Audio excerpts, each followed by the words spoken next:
কলকারখানা, জাহাজ নির্মাণ, কৃষি, মৎস্য কিংবা বেসরকারি ব্যাংক, দক্ষিণ কোরিয়াতে এসব উৎপাদনমুখী শিল্পে দাপটের সাথে কাজ করছে বাংলাদেশিরা। কর্মী হিসেবে কাজ শুরু করে অনেকেই হয়েছেন সফল উদ্যোক্তাও। তাদের প্রতিষ্ঠানে কাজ করছে অন্যান্য দেশের শ্রমিকরা। দেশটি থেকে গেল বছর $30 কোটি রেমিটেন্স পাঠিয়েছেন প্রবাসীরা। দক্ষিণ কোরিয়া থেকে ফিরে আরও জানাচ্ছেন মোর্শেদ হাসিব। আগামীর অগ্রগতির ভিত্তি আনোয়ার ইস্পাত, স্ট্রংগেস্ট স্টিল সিন্স 1978। দক্ষিণ কোরিয়ার রাজধানী সিওল থেকে ৪৫ কিলোমিটার দূরের শহর পুনচন সিটি সংরি, যেখানে বসবাস ১৫০০ বাংলাদেশের। ৯০ দশকের মাঝামাঝি দক্ষিণ কোরিয়াতে প্রবাস জীবন শুরু করেন এম জামান সচল। কাজের দারুণ পরিবেশ থাকার পরও সংকট ছিল হালাল খাবারের। সে ভাবনাতেই কর্মী থেকে উদ্যোক্তা হওয়া। কম স্যালারিতে মানুষ কাজ করতো আমি যখন প্রথম আসছি। এখন তো আলহামদুলিল্লাহ স্যালারি খুবই ভালো। কোরিয়াতে প্রায় ২০০০ US এর মতো স্যালারি। মানুষ খাওয়া দাওয়া করতে অনেক কষ্ট হইতো, কিন্তু তারপরও আমরা কষ্ট করে কোরিয়াতে ছিলাম। আস্তে আস্তে পর্যায়ক্রমে এখন আলহামদুলিল্লাহ খুবই হালাল প্রচুর খাবার আছে। আমরা সারা কোরিয়াতে গ্লোসারি শপগুলোতে হালাল বিভিন্ন মাংসগুলি সাপ্লাই দিয়ে থাকি। সেখান থেকে বিভিন্ন মুসলমানরা কেনাকাটা করে। এম জামানের মতো বাংলাদেশিদের ব্যবসায়ী ঋণ সহ অন্যান্য ব্যাংকিং সেবা দিতে এগিয়ে আসছে দক্ষিণ কোরিয়ার ব্যাংকগুলো।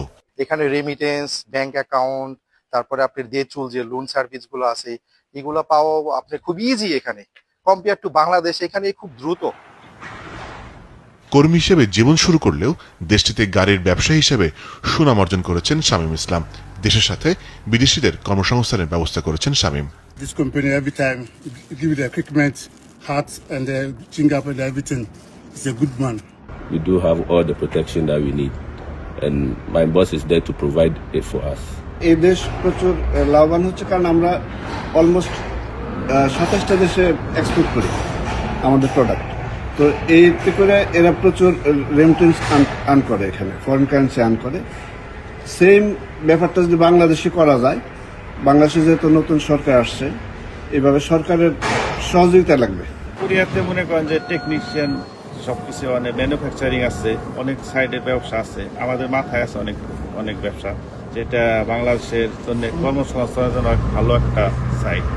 আমরা আশা করি সামনে ম্যানুফ্যাকচারিং এর কাজে বা এই ধরনের কাজের জন্য আমরা ইনভেস্ট করতে রাজি, এবং কিছু কোরিয়ানো আছে আগ্রহী, তারা সবসময় বলতেছে আমাদের।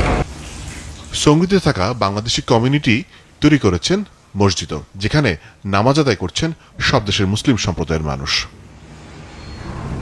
বাংলাদেশের নতুন সরকারের কাছে নিজেদের প্রত্যাশার কথাও জানান দেশটিতে থাকা বাংলাদেশিরা। প্রবাসীরা যাতে বিমানবন্দরে কোনো হয়রানির শিকার না হই, সেদিকে সরকারকে ভালো ব্যবস্থা নিতে হবে। কোম্পানিতে আমাদের দক্ষতার ভিত্তিতে তারা, আমাদের যারা মালিক আছে তারাও অনেক খুশি যে, এবং সরকারের কাছে আমাদের রেপুটেশন ভালো।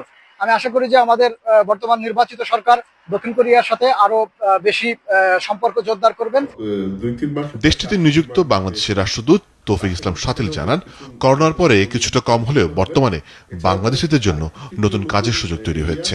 গত বছর $300 মিলিয়ন মতো রেমিটেন্স পাঠিয়েছে কোরিয়া থেকে। আরেকটি নতুন এরিয়াতে প্রায় ২০০০ শ্রমিক এসেছেন, এবং আরো ডিমান্ড আমরা দেখতে পাচ্ছি, সেটা হচ্ছে শিপ বিল্ডিং এর ক্ষেত্রে। তৃতীয় নতুন এরিয়া সেটা হচ্ছে মৌসুমী শ্রমিক, কৃষি এবং মৎস্য ক্ষেত্রে। সেখানেও কিছু শ্রমিক অলরেডি আসা শুরু করেছেন। বাংলাদেশের শ্রমিকদের অন্যান্য দেশের শ্রমিকদের তুলনায় একটা বিষয় একটু আরো মনোযোগ দেওয়া প্রয়োজন, সেটা হচ্ছে কোরিয়ান ভাষা জ্ঞান। যেটা সেমিকন্ডাক্টর থেকে শিপ বিল্ডিং প্রতিটি ক্ষেত্রে বাংলাদেশ এবং দক্ষিণ কোরিয়ার কাজ করার নানান সুযোগ তৈরি হয়েছে। তবে সেসব ক্ষেত্রে কাজ করতে চাইলে বাংলাদেশিদের শিখতে হবে কোরিয়ান ভাষা, কারণ অন্যান্য দেশের সাথে কম্পিটিশন করতে হলে সে ভাষা শেখার কোনো বিকল্প নেই। চ্যানেল 24 দক্ষিণ কোরিয়া।